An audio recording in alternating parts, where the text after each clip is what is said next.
नमस्कार दोस्तों, concept king में आपका स्वागत है। ये हिस्ट्री की घटना चक्र की बुक है और जो सेकंड चैप्टर है उसका ये पार्ट 2 है, क्योंकि पार्ट जब फर्स्ट हम लेके आए थे कुछ टेक्निकल इशू की वजह से वीडियो बीच में बंद हो गई थी वो, तो उसके लिए हम माफ़ी चाहते हैं आपसे। तो जो सेकंड पार्ट है हम यहाँ से फिर से स्टार्ट करते हैं। जो 55 क्वेश्चन है, इससे पहले हमने 54 तक डिस्कस कर लिया था। तो इसका पढ़ते हैं कि निम्नलिखित में से कौन हड़प्पा और मोहनजोदड़ो के उत्खनन से संबंधित नहीं थे। तो वी ए स्मिथ इससे संबंधित नहीं थे, तो राइट आंसर है डी। जबकि हड़प्पा और मोहनजोदड़ो से आर डी बनर्जी, के एन दीक्षित और एम एस वत्स संबंधित थे। ठीक है, तो राइट आंसर है डी। अगला क्वेश्चन देखते हैं कि सिंधु सभ्यता की विकसित अवस्था में निम्नलिखित में से किस स्थल से घरों में कुएं के अवशेष मिले हैं। देखिए,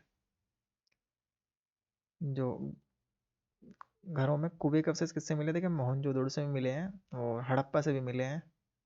तो इसका राइट आंसर क्या लगाना है हमें? देखिए, हम पहले अगर एक्सप्लेनेशन को पढ़ें, देखिए यहाँ लिखा है सिंधु सभ्यता के अधिकांश नगरों में घर में निजी कुएं और स्नानघर मिलते थे। ठीक है, अगर आपको लगाना ही है इसमें से टिक, तो आप कालीबंगा भी टिक कर सकते हैं। देखिए, हड़प्पा से भी मिले हैं, मोहनजोदड़ो से मिले हैं, लगभग सभी से मिले हैं। ठीक है, तो कालीबंगा आप टिक कर सकते हैं। देखिए, रामशरण शर्मा की पुस्तक प्राचीन भारत का इतिहास के पृष्ठ 78 पे कालीबंगा के प्राय सभी घरों में कुएं मिलते हैं, तो कालीबंगा आप टिक कर सकते हैं।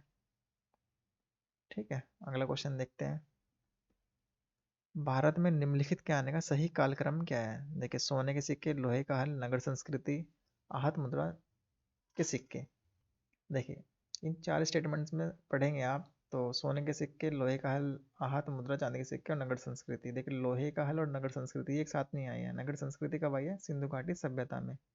तो सबसे पहले नगर संस्कृति आएगी, उसके बाद ही लोहे के हल आएंगे, क्योंकि लोहे के हल कब आते हैं?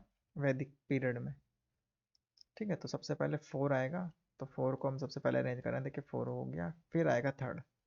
तो चार तीन इस क्रम में मिलेंगे आपको। तो ए एलिमिनेट कर दिया आपने इस बेस पे, बी भी एलिमिनेट कर दिया, तो सी डी में राइट आंसर है। क्यों? क्योंकि यहाँ पे देखिए फोर और थर्ड इसी क्रम में है। और उसके बाद दोस्तों क्या है? उसके बाद आहत मुद्रा, चांदी के सिक्के आए हैं, फिर सोने के सिक्के। सोने के सिक्के सबसे लास्ट में आए हैं। ठीक है, तो 4 3 2 1 और 4 3 2 1 डी में, तो राइट आंसर है डी। डी राइट आंसर है। देखिए, फोर और थ्री में तो आपको कोई कन्फ्यूजन नहीं होना है। आप पहले और दूसरे ऑप्शन में कंफ्यूज हो सकते हैं कि चांदी के सिक्के पहले आए हैं सोने के, तो चांदी के पहले सिक्के आए हैं, सोने के बाद में आए हैं। तो डी राइट आंसर है इसका। अगला क्वेश्चन है कि सर्वप्रथम मानव ने निम्न धातु का उपयोग किया। तो सबसे पहले इनका किसका किया? तो तांबे का। ठीक है, तो राइट आंसर है सी। देखिए, अगला क्वेश्चन है कि हाथी दांत का पैमाना हड़प्पा संदर्भ में मिला है, तो कहाँ से मिला है? लोथल से मिला है दोस्तों, तो राइट आंसर है बी। अगला क्वेश्चन देखते हैं। देखिए, जो नेक्स्ट क्वेश्चन है उसको आपको ध्यान से पढ़ना है कि हड़प्पाकालीन स्थलों में अभी तक किस धातु की प्राप्ति नहीं हुई है। बहुत सिंपल क्वेश्चन है, डी। लोहे की प्राप्ति नहीं है। यार, कई बार क्वेश्चन पूछा, देखिए लोहा और एक घोड़ा, ये आपके सिंधु घाटी सभ्यता या हड़प्पाकालीन सभ्यता में नहीं मिले हैं। तो इन पे कई बार एग्जामिनर ने क्वेश्चन बनाया है। तो अगला क्वेश्चन हम पढ़ते हैं। निम्न में से कौन सा स्थल घग्गर और उसकी सहायक नदियों की घाटी में स्थित है? तो बनावली जो स्थल है वो घग्गर और उसकी सहायक नदी की घाटी में स्थित है, तो राइट आंसर है डी। अगला क्वेश्चन है कि निम्नलिखित कथनों पर विचार कीजिए कि नीचे दिए गए कोट से सही उत्तर चुनना है। तो पहला स्टेटमेंट आप पढ़ेंगे, मोहनजोदड़ो, हड़प्पा, रोपड़ एवं कालीबंगा सिंधु घाटी सभ्यता के प्रमुख स्थल हैं। ठीक है, अगला पढ़ेंगे, हड़प्पा के लोगों ने सड़कों तथा नालियों के जाल के साथ नियोजित शहरों का विकास किया। हड़प्पा के लोगों को धातुओं के उपयोग का पता नहीं था। देखिए, जो थर्ड स्टेटमेंट में कि उनके धातुओं का पता ही नहीं था कहाँ से ये है। ठीक है, और वहाँ पे जो ये चीज़ मिले हैं तांबे के प्रयोग की धातु से बनी हुई सामग्रियाँ, तो उन्हें पता ही नहीं था दोस्तों। तो थर्ड स्टेटमेंट आपका गलत है। थर्ड गलत है, तो बी गया आपका, डी गया, सी गया और ए ठीक है।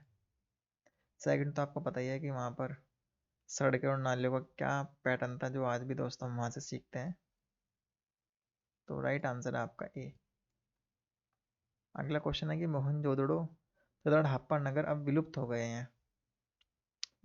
आर पढ़ेंगे, वह खुदाई के दौरान प्रकट हुए थे। देखिए, ये विलुप्त हो गए, हाँ ये बात ठीक है, लेकिन वे खुदा के द्वारा प्रकट हुए थे, ये भी ठीक है, लेकिन इसकी सही व्याख्या नहीं करता है। ठीक है, तो ए और आर दोनों सही है, किंतु आर सही स्पष्टीकरण नहीं है ए का, तो बी राइट आंसर है। अगला क्वेश्चन है, हड़प्पा संस्कृति के संदर्भ में शैलकृत स्थापत्य के प्रमाण कहाँ से मिले हैं? तो धोलावीरा से शैलकृत स्थापत्य के प्रमाण मिले हैं, तो राइट आंसर है बी। अगला क्वेश्चन है कि धोलावीरा जिस राज्य में स्थित है वह है, तो गुजरात में स्थित है, तो राइट आंसर है ए। देखिए, सिंधु घाटी सभ्यता और हड़प्पा सभ्यता में जो कुछ स्थल हैं, 7-8 स्थल है इंपोर्टेंट, उनको आपको ध्यान में रखना है कि कौन से किस जगह है, गुजरात में कौन से है, हरियाणा में कौन से है, राजस्थान में कौन से है, पंजाब में कौन से है, पाकिस्तान में कौन से है। देखिए, अगला क्वेश्चन है कि कौन सा हड़प्पा नगर 3 भागों में विभक्त है? तो लोथल, कालीबंगा और आपका धोलावीरा और सूरकोटड़ा। तो धोलावीरा 3 भागों में विभाजित है, पहले चैप्टर में एनसीईआरटी में लिखा है 3 भागों, किला, मध्य नगर और निचला नगर में विभाजित है, तो कौन सा? धोलावीरा। अगला क्वेश्चन है, निम्नलिखित में से कौन से स्थल में 3 नगरों के अवशेष प्राप्त हुए हैं? तो धोलावीरा से, तो राइट आंसर है धोलावीरा। नेक्स्ट क्वेश्चन है कि निम्नलिखित में से कौन सी प्राचीन नगर में उन्नत जल संचयन और प्रबंधन प्रणाली के सुप्रसिद्ध है, जहां बांधों की श्रृंखला का निर्माण किया गया था और संबद्ध जलाशयों में नहर के माध्यम से जल को प्रवाहित किया जाता था? तो धोलावीरा। धोलावीरा का बहुत इंपॉर्टेंट है, इसका एक कंसेप्ट है कि यहाँ पे जो पानी का मैनेजमेंट था वो बहुत ही मतलब सीखने लायक है, विश्व प्रसिद्ध है वो। ठीक है, तो धोलावीरा में पानी का मैनेजमेंट का यहाँ पे साक्ष्य मिलते हैं, किस किस प्रकार से पानी को हमें मैनेज करना चाहिए। अगला क्वेश्चन है कि एक उन्नत जल प्रबंधन व्यवस्था का साक्ष्य कहाँ से प्राप्त हुआ है? तो धोलावीरा से। देखिए, बहुत इंपॉर्टेंट क्वेश्चन है ये। देखिए, 2021 में यहाँ रिपीट है और 2010 में, तो वही घुमा फिरा के पूछते हैं। देखिए, यूपीएससी ने, यूपीपीएससी ने 2010 में पूछा है, जबकि यूपीएससी ने अभी हाल में पूछा है 2021 में। तो कहाँ से मिला है? धोलावीरा। अगर किसी ने ये क्वेश्चन किया होगा घटना चक्र से, तो ये क्वेश्चन दोस्तों आसानी से टिक कर सकते हैं। ठीक है, तो ये बेनिफिट तो हमें होता है पिछले साल के क्वेश्चन को सोल्व करने का। अगला क्वेश्चन है कि निम्नलिखित में से किस स्थल से दिव्य शव संस्कार का प्रमाण मिला है? ठीक है, देखिए इस तरह के क्वेश्चन दोस्तों एग्जाम में फंसते हैं, लेकिन अगर आप उसको टिक ही करना है तो लोथल आप टिक कर सकते हैं। ठीक है, आगे बढ़ते हैं। अगला क्वेश्चन है कि हड़प्पा स्थल सनोली के अभी हाल में उत्खनन से प्राप्त हुए हैं, तो इसका जो राइट आंसर है वह है ए, मानव समाधान। अगला क्वेश्चन देखते हैं, हड़प्पा सभ्यता का स्थल मांडवी भारत के किस राज्य में स्थित है? तो उत्तर प्रदेश। देखिए, कई बार ये रिपीट है, तो उसको आपको ध्यान में रखना है जो रिपीट क्वेश्चन है, तो डी इसका राइट आंसर है। अगला क्वेश्चन है कि वस्त्रों के लिए कपास की खेती का आरंभ सबसे पहले किसने किया था? तो भारत ने। ठीक है, तो कॉटन का सबसे पहले प्रयोग किसने किया था? तो भारत, इसका राइट आंसर है डी। अगला क्वेश्चन देखते हैं, लेकिन निम्नलिखित में से कौन से लक्षण सिंधु सभ्यता के लोगों का सही चित्रण करते हैं? तो उनके विशाल महल और मंदिर होते थे, वे देवियों और देवताओं दोनों की पूजा करते थे, वे युद्ध में घोड़ों द्वारा खींचे गए रथों का प्रयोग करते थे। देखिए, सिंधु घाटी सभ्यता में तो घोड़े के तो कोई साक्ष्य नहीं मिले हैं, तो सेकंड गलत, थर्ड गलत है, सॉरी। और उनके विशाल महल और मंदिर होते थे, तो ये भी गलत है। देखिए, उनके कोई विशाल महल और मंदिर नहीं होते थे, छोटे छोटे मंदिर थे, महल तो थे ही नहीं उनके पास, तो सेकंड ठीक है आपका। तो बी राइट आंसर है इसका कि वे देवी और देवता दोनों की पूजा करते थे। अगला क्वेश्चन है कि सिंधु घाटी सभ्यता के संदर्भ में निम्नलिखित कथनों पर विचार कीजिए।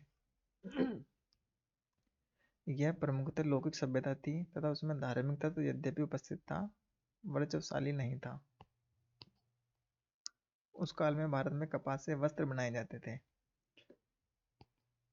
देखिए, दोनों ही स्टेटमेंट आपके ठीक हैं, क्योंकि वहाँ पे पूजा पाठ तो वे करते थे, धार्मिक धार्मिक लोग थे, लेकिन इहलौकिक धार्मिक थे वे। ठीक है, ना कि परलौकिक। वर्चस्वशाली नहीं था उनके पास धर्म, धर्म का महत्व इतना भी नहीं था कि वो मनुष्य से बढ़कर हो जाए। ठीक है, तो पहला स्टेटमेंट भी ठीक है आपका और सेकंड भी, तो सी राइट आंसर है। अगला क्वेश्चन है कि निम्न स्थानों पर किस एक स्थान पर सिंधु घाटी सभ्यता से संबंध विख्यात वृषभ मृदा प्राप्त हुई है? तो कहाँ से वृषभ मुद्रा प्राप्त हुई है? तो मोहनजोदड़ो से। तो राइट आंसर है टी। अगला क्वेश्चन है कि निम्नलिखित में से किस पशु का अंकन हड़प्पा संस्कृति की मोहरों पर नहीं मिलता है? तो बैल, हाथी, घोड़ा, भेड़। तो सी राइट आंसर है, घोड़ा। देखिए कितना सिंपल क्वेश्चन एग्जाम में पूछा गया है। अगला क्वेश्चन है किस पशु के अवशेष सिंधु घाटी सभ्यता से प्राप्त नहीं हुए हैं? देखिए घोड़े के भी नहीं हुए हैं, शेर के भी नहीं हुए हैं। देखिए दोनों स्टेटमेंट आपके दे रखे हैं, तो फिर भी अगर टिक करना हो तो शेर आप टिक कर सकते हैं। तो शेर का तो कहीं से कहीं भी नामो निशान नहीं है। हालांकि घोड़े के बारे में लोग बाग कहते हैं कि कुछ अस्थियां वगैरह मिली है, वहां से अवशेष मिले हैं, लेकिन शेर के बारे में ऐसा कोई साक्ष्य नहीं है। तो ए राइट आंसर है। अगला क्वेश्चन है कि मरण पट्टिका पर उत्कीर्ण सींग युक्त देवता की कृति प्राप्त हुई है? तो बनावली से, कालीबंगा से, लोथल से, सूरकोटड़ा से। तो कालीबंगा से ये प्राप्त हुई है, तो राइट आंसर इसका बी है। अगला क्वेश्चन है कि निम्नलिखित में से कौन सी सभ्यता नील नदी के तट पर पनपी? तो मिस्र की सभ्यता है, अफ्रीका में, आपको पता ही है। तो राइट आंसर है टी। अगला क्वेश्चन है निम्नलिखित सभ्यताओं का उत्तर से दक्षिण का सही क्रम कौन सा है? तो एजेटेक, माया, मुइस्का, इंका। तो राइट आंसर है डी। डी इसका राइट आंसर है। देखिए अगर आप देखेंगे, देखिए आप यहाँ देख सकते हैं इसको। एजेटेक सभ्यता का विस्तार मैसो अमेरिका के उत्तरी भाग में हुआ था, ठीक है। और देखिए आप दूसरा देखेंगे, मुइस्का सभ्यता का विस्तार कहाँ पे? दक्षिण अमेरिका। इका का कहाँ पे है? दक्षिण अमेरिका के पश्चिम भाग में, उत्तर में। देखिए बहुत ही फैक्चुअल क्वेश्चन है, इसको आप कहाँ तक ध्यान रखेंगे? तो डी राइट आंसर है इसका। अगला क्वेश्चन आप देखेंगे कि लेखन कला की उचित प्रणाली विकसित करने वाली सर्वप्रथम प्राचीन सभ्यता कौन सी थी? तो सुमेरिया। तो राइट आंसर है सी। तो अगली वीडियो में दोस्तों वैदिक काल से रिलेटेड क्वेश्चन को देखेंगे। तब तक के लिए धन्यवाद। Thank you for watching. Next video मिलते हैं।